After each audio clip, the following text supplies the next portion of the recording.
As a real estate agent, you know that the industry can be tough to navigate, with constant challenges and obstacles to overcome. That's why we created the Agents Who Crush It in Real Estate podcast, where top-performing agents share their insights and strategies for success. Join us as we dive into the good, the bad, and the ugly of growing a thriving real estate business. Your host, Lindsay Favazza, will be your guide on this journey. So sit back, relax, and get ready to learn from the best in the business. Hello, everyone. This is your host, Lindsay Favazza, welcoming you to another exciting episode of the Agents Who Crush It in Real Estate podcast. Today, I have the absolute pleasure of introducing you to a powerhouse in the industry, Jason Pincomb of Lamakia Realty, the Worcester office. With over 13 years of experience under his belt, Jason has truly mastered the art of real estate. He has listed an impressive 300 plus properties, and his knack for quick sales is evident with an average of just 6 days on market. But what truly sets Jason apart is his unwavering commitment to customer satisfaction, a testament to his professionalism and dedication. In our conversation today, we'll delve into Jason's journey, his strategies, and the secrets behind his success. So whether you're a seasoned realtor or just starting out, there's definitely something to learn from Jason's story. So without further ado, Jason, welcome to the podcast today. Hey, Lindsay, thank you so much for having me on. Of course, it's my pleasure. I think I texted you and I said, this is bad. I have not had you on here yet. You need to get on this podcast. That's okay. Major oversight on my part. So I'm That's so all right. happy I'm to have excited you today. I want you to dive right into it and tell us why you got into real estate, when you got into real estate, and give us your backstory. Okay. So I got into real estate in 2007. I like to take responsibility for the market crashing. A lot of people think it was 2008, but it was really end of 2007. All your fault. Yep. Yeah, it is. Yeah. I got laid off corporate America. I was doing business to business sales for a pest control company, commercial pest control. So got laid off, and I had bought a home a couple of years before, and my realtor stayed friends with me. And when I started thinking about what I want to do, I just kind of was drawn in the direction of real estate. I gave him a call, and he's like, you can come work once you get your license, all that stuff. He pointed me in the right direction. And then he said, but you don't get paid. And I was like, wait, what? So I didn't know. I don't work for free. You don't get a salary. So I started doing like broker price opinions and making like $50 for a broker price opinion because foreclosures were a thing then. And making expired calls. And that's really how I started my business. And the journey continued. We had a small team, him and I, and then his daughter. He was the immediate past president of our local association, the Realtor Association of Central Mass. His daughter became a president someday. We ended up switching brokerages a couple of years later. I went out on my own. Then I joined a team running their seller department. Unfortunately, due to some personal issues in my life, going through a divorce, I left the business actually in late 2011. Oh, wow. I left. Yeah. Otherwise I'd be saying I have over 16 years experience. But I did come back into it in 2016, joined a team again at a different brokerage, and became their director of sales, coaching agents, training them, hiring, so forth, and still listing and buying homes with clients. And then went back out on my own after, I'd say in 2020, when that team decided to switch brokerages. And then in 2021, I moved to Lamakia, which I'm super happy about. Great. Tell us a little bit about like what your thoughts are on team versus individual agent. Like, is there a certain time where it makes sense to be one or the other and then like get back into being one or the other? Like what's your thoughts on that? So for me, I think being a solo agent for me is better. And I have the support. I have, a full-time admin. I have a marketing assistant. I also have a personal assistant that handles my schedule, writes offers, so forth for me when I'm on the road. So I it's almost like a team that I just pay per transaction. I think for me, why I decided to go back on a team in 2016, first, when I first got in 2007, I didn't know anything about real estate other than I had bought a home. Right. I weighed my home inspection, found out there was termite damage. The guy that sold pest control for a living. Right. So what a coincidence. Yeah. Right. The whole back side of the house. So I ended up, and that was in 2004, the height of the market. So I ended up, I wanted to learn the business and I needed a mentor. So that's what I did. And then 2016, my sphere completely changed, right? When you go through what I went through a divorce, Yeah. different people, different friends. So I had to start all over again. And honestly, I forgot how to write an offer. You'd be surprised what you just forget in 4 years if you're not doing this on a regular basis. That's why I love when agents tell me they've been doing it 30 years, but they've only done 2 deals in the past year or so. Yeah, how sharp are you on this stuff? Yeah, exactly. So I think for me, it was the team is good if you are just starting out, just building your business. If you're at a brokerage that doesn't have good training or doesn't have the tools that you need to have an assistant, things like that, then it makes sense to be on a team because you get that support. But then if you have those tools, you're at the place where you can create those systems for yourself, then being on your own is a better, in my opinion. Yeah. So what motivated you for real estate specifically? Like, what was it, just the experience that you had buying your house with your friend, or was it, what is it about real estate that you love? Why I got into real estate? Well, that one's deeply personal and I don't mind sharing it. I prayed at the time. I prayed and I just had this overwhelming feeling that I needed to get into real estate. I was pretty religious at that point in time in my life. Yeah. So that's really what led me down that path. Cool. And then what was your other question? No, that was it. It was just a question of why real estate? Like, you were in pest, you know what I mean? Like, you were dealing with that. Like, why, what was like the drive to do real estate? Was it just the friend, or, obviously it sounds like it was more of a higher calling. Yeah. Well, I was in management for pest control. I was a regional manager for a company. And then I went and became a regional account executive for them. So I had both management and sales experience. And then when corporate America, market was changing everywhere, they laid me off. And that's when, I just felt that, as you called it, a higher calling. Higher calling, it sounds like. Yeah. And also, I quickly realized I have a passion for helping people, because every transaction, there's two sides. Right. So my goal this year is to sell 75 homes. Well, that's 150 families that I have an impact on. Yep. I love it. So what is a memorable story from your early days in real estate? Do you have something that happened to you? I would think that buying the house with pests when you're working for a pest control company is a good one. But what other are some of the other stories that you've had from, like I said, some of those early days that are more related to, you being in the business and kind of getting situated? I have a really interesting story. At the time, it was a foreclosure market. I want to say this is 2009. And I had to serve what's referenced as cash for keys to a tenant in a multifamily, right? And that's where, instead of the bank evicting you, they give you some money, you leave the place in broom-swept condition, we change the locks, so forth. So this is out in Springfield, which is where I grew up, in Springfield, Massachusetts. So I go out there to this multifamily and meet the tenant, and she said, "Hey, the landlord has my cable box. Could you go knock on his door? He won't answer me." So I knock on his door. He opens the door with no clothes on, grabs his gun, and chases me out of the house and down the street. Swear to you, this happened. He was pulling his jeans up as I ran, and I'm like, you know what? Not worth that. Yeah, no, not worth that. So I left the property and said, I let the bank know I'm no longer able to assist you on this one. Yep. Nope. I'm out of this one. Yeah. And that was the early days when short sales were such a big thing. So did you feel like you were really kind of, doing more of those at the time? Like, were you kind of trying to do anything you could just to be in the business and learn your way around, or what was anything I could? I mean, I was a couple of years in the business at that point in time, but I dealt with a lot of foreclosures. The team that I joined late 2009 was heavily into foreclosures. That's pretty much 99% of their business. And they were doing a couple hundred transactions a year at it. Yep.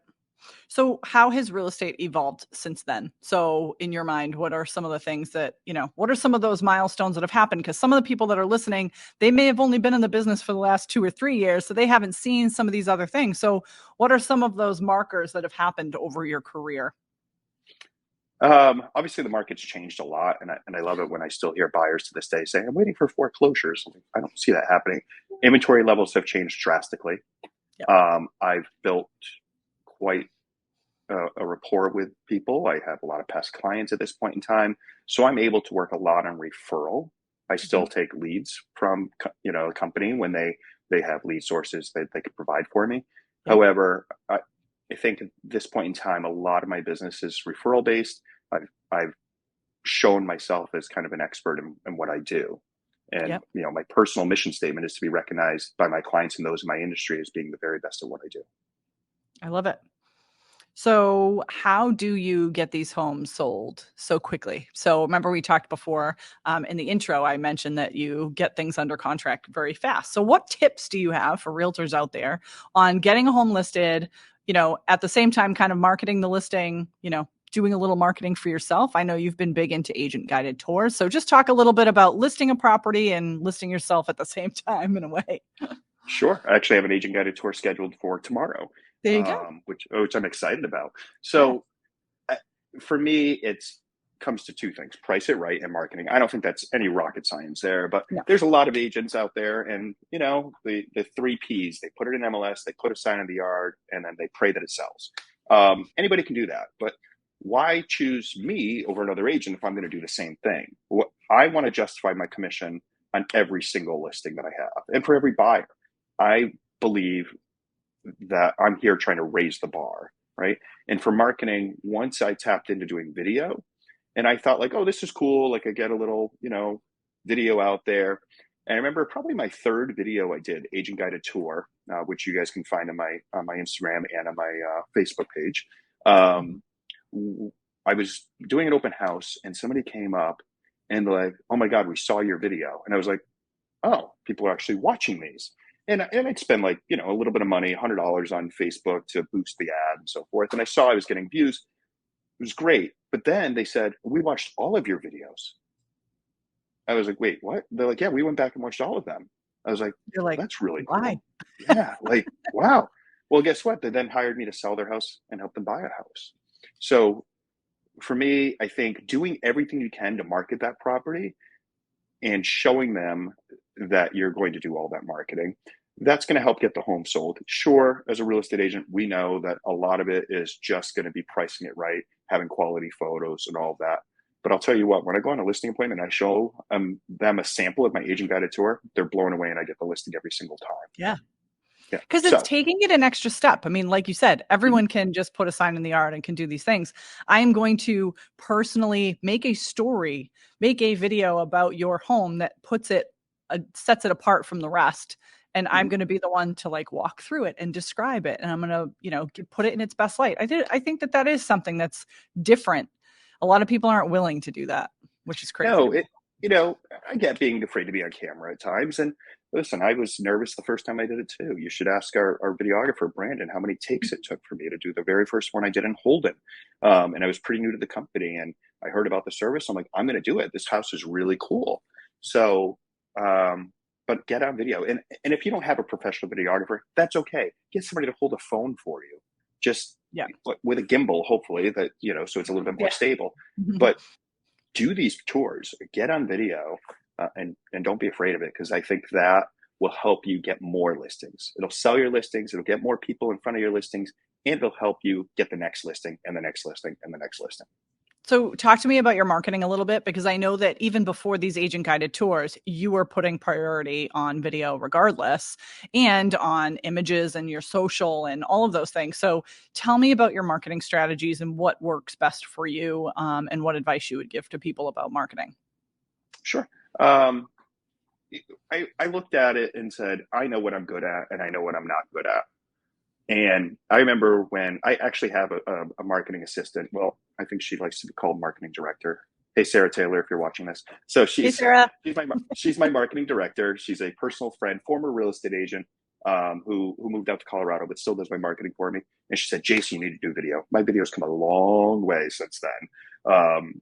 And with that, I wanted somebody to do my marketing, because I wanted to be busy enough where I didn't have time to do it. So she does it for me. She posts 3 times a week on average, 2 to 3 times a week on social media. She's like, Jason, remember to post on your Instagram stories. So I've been getting better and better at that, because people do watch those. But for actual post, I chose to hire somebody that could take care of that for me, because listen, if you want to go sell 75 houses a year, you can't do it all on your own. You can't do it all on your own. Plus, it sounds like she's a little bit of an accountability partner for you.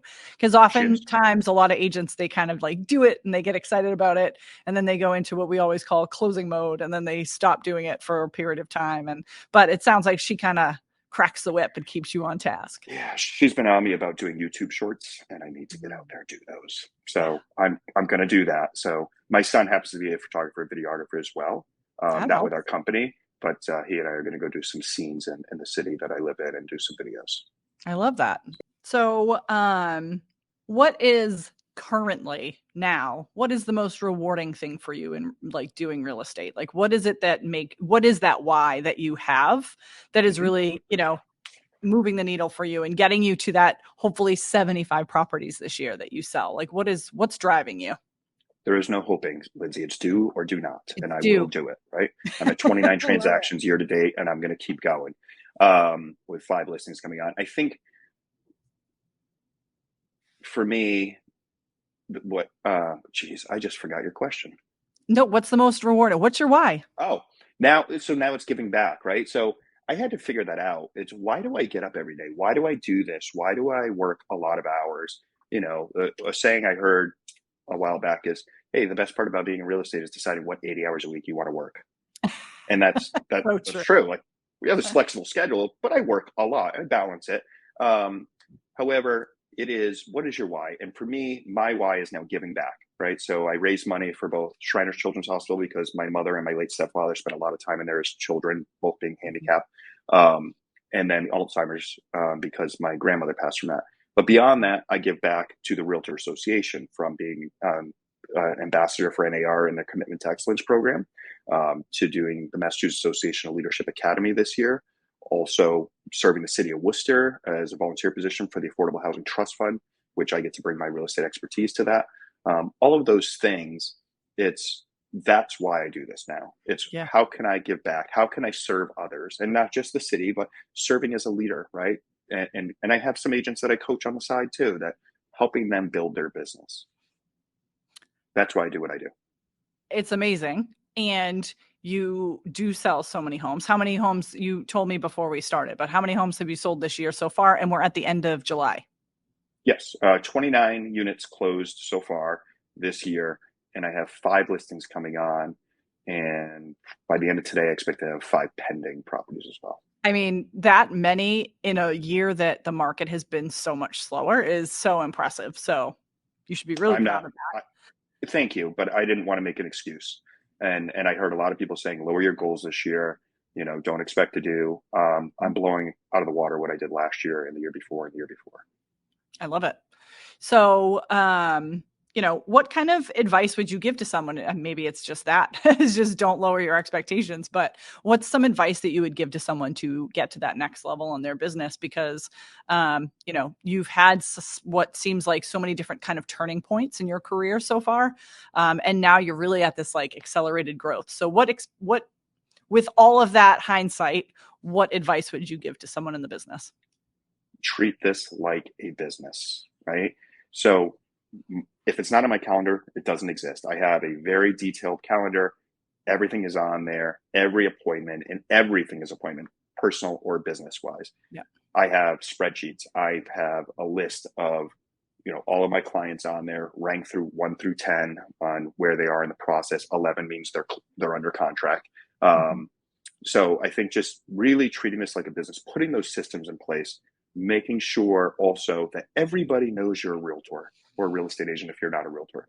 I don't just bring it up in a conversation and say, hey, I'm a real estate agent. But if I strike up a conversation with anybody, most times I'm going to ask them, what do you do? And 99% of the time, they're going to say, what about you? Yep. And if everybody you talk to doesn't know you're a realtor, you're not doing it right. You're a secret agent. Don't be a secret agent. I love that. We always say, don't be a secret agent. You got to be talking to people. I've had a bunch of discussions during this training tour that we've been doing here. The management going to each of the offices and stuff. And one of the things that we talk about is like, everything is a networking opportunity. Like just being at the grocery store is a networking opportunity. So I love that that's how you kind of word it. Because I feel like the first thing someone says after you say that you're in real estate is they ask you how the market is. And now it's like, now you have this whole discussion that you get to have with them. And it doesn't feel you didn't ask them Yeah. to talk about it. Show them your expertise, talk about the market, whatever they want, just answer questions. Here's a big tip for everybody. If you have a Facebook page or an Instagram page and it's private, you're a secret agent. Don't do that. Like, I don't post anything political on either direction on my social media. So my social media is open, completely open. Anybody can see it on my personal and my business pages, because people are going to look you up and they need to see who you are. Yeah. You can't be hiding. Don't hide. So you have a lot going on. You have big goals. And, you also have a life. So tell me how you seem to balance it all, because it is difficult when you're working those 80 hours. I love when people say, like, I got into real estate. Whenever I talk to people on these podcasts, people that are successful in the business now, but a lot of them, they'll say, I got into real estate because I wanted to have balance in my life. And I'm like, how's that going for you? So give us some advice on how you handle kind of balancing work and life and personal and all of that. Well, I think it comes back to your calendar, right? So for me, family is priority. They go on my calendar first. Absolutely, without a doubt, on my calendar every time. I have the ability to have people cover showings if I'm on vacation. I took 7 vacations last year. I've been on 3 so far this year, and I have a couple more planned. So you have to put your family first, but put it on the calendar. Every appointment, every single one. I can look at my calendar and I know when I'm away, when I'm here, what my work schedule is. But and my friends too, right? So as a single man in my mid 40s now, it's all right, maybe late 40s. I don't know what 47 is, that mid or late, right? But we'll just say mid. We'll just leave it as mid. But I still have friends and, other social things, and those go on my calendar. I make sure that I make that a priority. Do you set that expectation with your clients? No, here's what I do. I just tell them I have an appointment. If they ask for, can I go see this house tomorrow at 3 p.m.? If I have plans, I have an appointment. I don't get into it. It's nobody's business. If they're a personal friend, sure, I'd be like, oh, hey, whatever. Vacations are a little thing. I'll tell them I'm out of town. I don't get into too much detail. I'll be out of town during that time. I have somebody that will cover showings. I'm available, text, email, whatever. So you set those boundaries and you make sure that, there is that work-life balance, because it's so important for your mental health. Yeah. And they have no idea what I mean by an appointment. They have no idea what that appointment is. They don't need to know. So you mentioned earlier when we talked about what was like the funniest story that's ever happened to you, and someone chasing you with after the house is with no pants on is pretty funny. But what is like a success story that you're proud of from your career? Is there a specific, transaction that was really difficult that you got across the finish line? Was there a specific family that you helped that you really wanted to? What's like that success story to you? Yes, I helped a family in Sutton, Massachusetts. They were buying in Connecticut. And what was interesting is I gave up my Connecticut license probably 2 months before I met them. I was like, oh, perfect. Well, originally they were looking at Mass, but then they started in Connecticut, and I was able to refer them to an agent in our company to do that. But it was a long one. Let me give a tip here. If your buyer ever thinks about waiving their title insurance, don't let them do it. So this story, it's a beautiful Tudor home in Sutton. I did a video at that one. And get under contract, great offer, everybody's happy. Well, now comes time. And also, this client decided he was going to hire his company paid for attorney. By the way, they don't want to do too much work. But there was title issues, and that became a problem. It was from a trust. So there's a little bit of a funny story here. It was a trust that then the trustees weren't listed. The person who initially created the trust went to federal prison because he was creating counterfeit money in this house that I sold. So this is many years ago, right? So then he goes to federal prison. He deeds it into a trust. It's then sold off, right? And somehow it was sold off twice. Well, today's standards, the title insurance company, when they were doing the title search, they found the deed's not correct. We needed a conformatory deed. Yeah. Great. So you think you just reach out to the guy who was in federal prison or something like that? No, he died in 2017, and this just happened early this year. Wow. Late last year. So I had to then help him find a probate attorney, because you have to go to probate court here in Massachusetts. Mm-hmm. And there were 8 heirs who were all excluded from the will. He left everything to his girlfriend and excluded all 8 of his children. So I had to find the names. Well, that was pretty easy, the names. Find the addresses, find the phone numbers to 8 heirs throughout the country. And it was hard, but I finally got people to start sharing information about their siblings that none of them spoke to each other except for a couple. So that was an interesting one. And I think it took 6 months to close that deal. But let me tell you, that family was so happy. They wrote this glowing review for me because I didn't give up. Tenacity, right? Like, don't just throw in the towel. I'm like, you know what? I'm going to find these 8 heirs because you don't want to pay an attorney $500 an hour to do this. I'll do it. Yeah. And I did it. We got to the closing table and everything worked out wonderfully. That is a success story. It is. Like, but wow, don't let your clients wait by your title policy. Yeah. Bottom line. Pay for that. It's weight in gold because he didn't buy it. Oh my goodness, that's insane. So that actually kind of goes into my next question. So that might be your biggest piece of advice, but think of another one. What is the biggest mistake you see? Maybe it's new realtors making in this business. What are some of the things that you see people do that you're like, ugh, I wouldn't do that if I was you? What are some of those things that you're seeing out there? From marketing aspect, I see people not even mentioning their brokerage, which is a problem in the state of Massachusetts. Not every state's that way, but you have to mention your brokerage. So I see that as a mistake out there. Honestly, I think it goes back to your secret agent. You're not letting people know you're in real estate and you're not treating this like a business. You're making a mistake. What are you doing, right? And it's not all about just posting on social media that I'm a real estate agent. It's everybody you talk to. Build them. Every single person should know. And I see people not doing that. And I've seen a lot of people leave the business.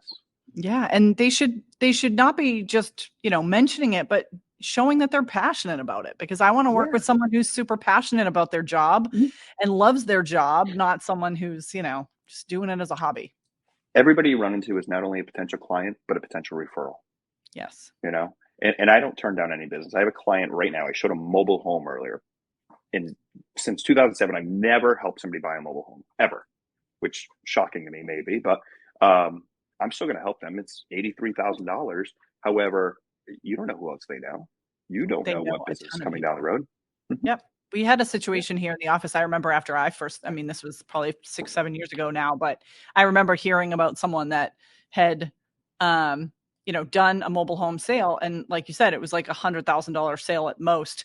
And within like the next 3 months, they got a referral from them for a $600,000 home because they had a friend that they worked with. And it's like, you never know what's going to come out of that. You just treat everyone the same. Yeah. I have similar stories. I had somebody that was a burned out multifamily in North Brookfield. It wasn't quite burned out, but it was boarded up and it was in rough shape. And it went for under $200,000. And then I just did a good job for them. Probably 6 months later, they're like, hey, we want to sell our house in Boston. And they bought $1 million home in Leominster. And so I made, it was over $2 million in volume from those 3 transactions. So you never, ever know where your business is going to come from. Yep. So one of the questions I like to ask, especially people like you who really are like sponges, I feel like you really listen to a lot of things. You take in a lot of information. You're big into training and all of that. What are some either like apps, podcasts, training, like maybe there's some people that you follow? Who are some of those people for you that are resources that you are following and making sure that you're, taking in everything that they do? Is there anybody like that for you? Honestly, it's a lot of audiobooks for me. Yeah. I listen to a lot of different audiobooks and reading books. Every single book that I decide to read, it's something about business or motivation. Yep. That's what it comes down to. A great one that I just finished and I'm actually listening to again is Can't Hurt Me by David Goggins. Oh. That really will motivate the hell out of you to succeed personally and in business. What's the gist of it? This guy grew up really poor, abusive father, mom moves away. He ends up becoming a Navy SEAL after failing twice. Yeah. Became a Navy SEAL, right? Ran the ultra marathon, holds the world record for most amount of pull-ups in 24 hours, became an Army Ranger, became all of these different things because he never gave up. Just don't quit. Yep. I love that. So that was, for me, is one of my favorite audiobooks I've just listened to again. Beyond that, I do plug into training. I'm grateful that the company I'm at, Lamakia Realty, we have weekly training, and Yep. I plug into that as well. Yeah, cool. So we're almost out of time, my friend. So it goes by fast. I looked up, I'm like, holy crap, we're at 30 minutes. So I want to ask the one final question, which you've already given some advice and things like that, but what is your kind of parting words for the podcast? What is something that you want to instill in our listeners, either a motivational message or wisdom or whatever that thing is? I'll let you take the floor. I think right now is a difficult time to be in real estate. And I know that there's a lot of agents who are my friends who are struggling right now, and some have left the business and some are contemplating leaving the business. Before you do that, before you make that choice, are you doing everything possible to succeed? Are you not a secret agent? Are you keeping a calendar? Do you have systems and tools in place? Are you taking advantage of anything your office offers that could help you build your business? Are you going to trainings? All of those things are important. And are you talking to people about what you do? I just see so many real estate agents that just don't put the effort in. And if you're not going to put the effort, okay, quit. Fine, quit. But for me, I'm not willing to fail. And if you don't want to fail, make sure you're doing everything you can to do this the right way without sacrificing your family. And I know a lot of agents out there that say, well, I have this and I have children. And hey, listen, I have 3 adult children. Surprising fact about me. They're in their 20s. So I guess I have a little bit more flexibility than young kids, but I was PTA president when my kids were young, and I was in real estate, and I coached their little league team. So being able to make sure everybody knows, just don't give up yet. Make sure you've done everything. And if you're still not succeeding, go talk to the successful agents in your office and ask them, what are you doing to be successful? What do I need to do differently? Yeah. Those are my parting words. I love it.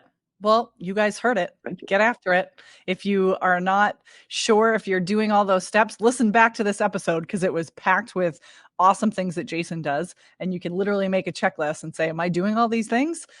Because he's definitely has the recipe for success. So Jason, thank you so much for spending time with us today. I really, really appreciate it. We are going to otherwise on the screen here, if you're watching on YouTube, obviously you can see his @ symbol. So go ahead and follow him and send him a message, ask him any questions you have. He's an open book.